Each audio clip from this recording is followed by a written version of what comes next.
Details చూద్దాం. విజయ్ ముఖ్యమంత్రి అవ్వకుండా తాను అడ్డుకోలేదని సూపర్ స్టార్ రజనీకాంత్ క్లారిటీ ఇచ్చారు. పరామర్శ కోసమే స్టాలిన్ ను కలిశానని చెప్పారు. రాజకీయాలతో తనకు ఎలాంటి సంబంధం లేదన్నారు.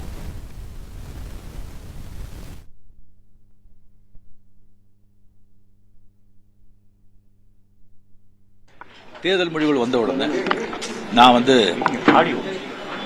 ஸ்டாலின் சாரை போய் பார்த்தது. அது கொஞ்சம் விமர்சனங்கள் வந்தது. ஸ்டாலின் சார் அவர்களே என்னுடைய 38-40 ஆண்டு நண்பர். எங்களுடைய நட்பு கொள்கைகள் அரசியலுக்கு அப்பாற்பட்டது. ஜனநாயகத்தில் தோல்வி வெற்றி சகஜம். இருந்தாலும் ஸ்டாலின் அவர்கள் அந்த குளத்தூரில் தோத்தது எனக்கு கொஞ்சம் சங்கடமாக இருந்தது.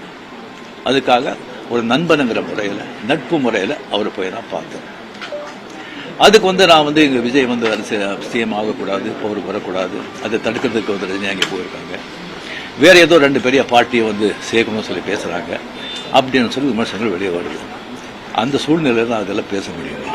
அப்படி பேசுகிற ஒரு தரங்கெட்ட ஆள் ரஜினிகாந்த் இல்லை.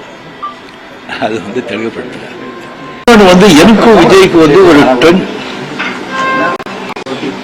எனக்கும் விஜய்க்கு ஒரு ஜெனரேஷன் கேப், கிட்டத்தட்ட 25 இயர்ஸ் டிஃபரன்ஸ். நான் முதலையே சொல்லியிருக்கேன். நான் விஜயை நான் இதை கம்பேர் பண்ணிக்கிட்டா அது எனக்கு நல்லது இல்லை, கெட்ட பேர். விஜய் என்ன பற்றி கம்பேர் பண்ணிட்டா அவருக்கு நல்லது. சின்ன வயசுலேருந்து அவர் பார்த்துட்டு இருக்காரு. அவர் சிஎம் ஆனதுல எனக்கு என்ன போறாங்க?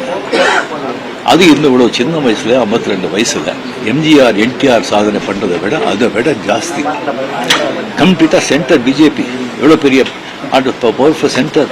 இங்க 2 பெரிய கட்சிகளை எதிர்த்து தனி ஆளை ஜெயிச்சிருக்காங்க. அது சினிமா இண்டஸ்ட்ரியில இருந்து. எனக்கு அது பொறாமை இல்லை, ஒரு ஆச்சரியம் கலந்த ஒரு சந்தோஷம். அடே யார் அப்ரிசியேஷன், சூப்பர். ஸோ அந்த பொறாமையும் இல்லை. விஜய் அவர்களுக்கு நிறைய எதிர்பார்ப்புகள் இருக்கு ஜனங்க மத்தியில். டெஃபினட்டா அந்த அவரை சந்திச்சு மக்கள் நல்லது செய்வாங்கிற நம்பிக்கை எனக்கு இருக்கு. அவருக்கு அதிக வாழ்த்து. எனக்கும் రజనీకాంత్ వ్యాఖ్యలకు సంబంధించిన పూర్తి సమాచారం చెన్నై నుంచి మా ప్రతినిధి సిరి అందిస్తారు. సిరి, తాజా రాజకీయాల్లో సూపర్ స్టార్ రజనీకాంత్ చేసిన వ్యాఖ్యలు ఇప్పుడు భారీ చర్చకు దారితీశాయి. ముఖ్యంగా తమిళనాడు సీఎం విజయ్ జోసెఫ్ గురించి, అలాగే మాజీ సీఎం ఎంకే స్టాలిన్ తో తన సంబంధాలపై రజనీకాంత్ చేసిన కామెంట్స్ రాజకీయ వర్గాల్లో హాట్ టాపిక్ గా మారాయి. చెన్నై రాజకీయాల్లో సూపర్ స్టార్ రజనీకాంత్ చేసినటువంటి వ్యాఖ్యలు ఇప్పుడు సంచలనంగా మారాయి. ముఖ్యంగా సీఎం విజయ్ ఎదుగుదలపై రజనీకాంత్ చేసిన వ్యాఖ్యలు ఇప్పుడు చర్చకు దారితీశాయి. ప్రజలు మార్పు కోరుకున్నారని రజనీకాంత్ స్పష్టం చేశారు. అందుకే విజయ్ నాయకత్వంలో ప్రభుత్వం అధికారంలోకి వచ్చిందన్నారు. అలాగే విజయ్ సీఎం కావడం తనకు సంతోషమేనని, అతను ఎదగకుండా అడ్డుకోవాలని తాను ఎప్పుడూ ప్రయత్నించలేదని కూడా స్పష్టం చేశారు. అలాంటి నీచ రాజకీయాలు నేను చెయ్యను అంటూ రజనీకాంత్ చేసిన వ్యాఖ్యలు ఇప్పుడు సోషల్ మీడియాలో అయితే వైరల్ అయ్యాయి. రాజకీయాల్లో వ్యక్తిగత ద్వేషాలకు తాను ఎప్పుడు చోటు ఇవ్వనని కూడా ఆయన తెలిపారు. అలాగే మాజీ సీఎం స్టాలిన్ తో తన భేటీపై వస్తున్నటువంటి విమర్శలు కూడా రజనీకాంత్ సమాధానం ఇచ్చారు. స్టాలిన్ తనకు చాలా కాలం నాటి నుంచి మంచి మిత్రుడని, అందుకే మర్యాద పూర్వకంగా కలిశానని కూడా ఆయన స్పష్టం చేశారు. ఈ సమావేశంలో ఎటువంటి రాజకీయ ఉద్దేశం లేదని కూడా ఆయన క్లారిటీ ఇచ్చారు.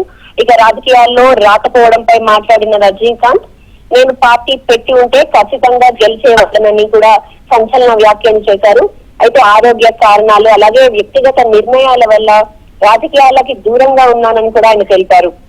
నేను ఇక రాజకీయాల్లోకి రానని ఎప్పుడో చెప్పాను అని ఆయన మరోసారి స్పష్టం చేశారు.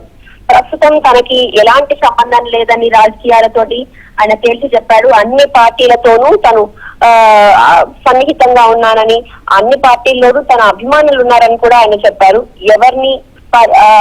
ఎవరి పక్షంగానో లేదా ఎవరికి వ్యతిరేకంగానూ కూడా పనిచేయడం లేదు కూడా ఆయన స్పష్టం చేశారు. నటుడు, రాజకీయ నాయకుడు కమల్ హాసన్ సీఎం అయితే కూడా తాను అసూయ పడనని సరదాగా కూడా ఆయన వ్యాఖ్యానించడం జరిగింది.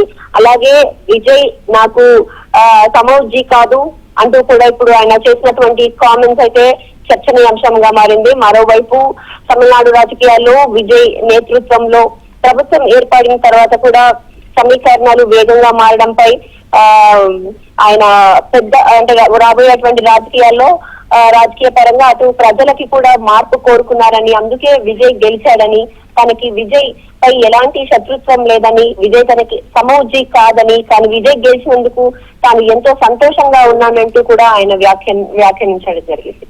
Right, thank you Siri.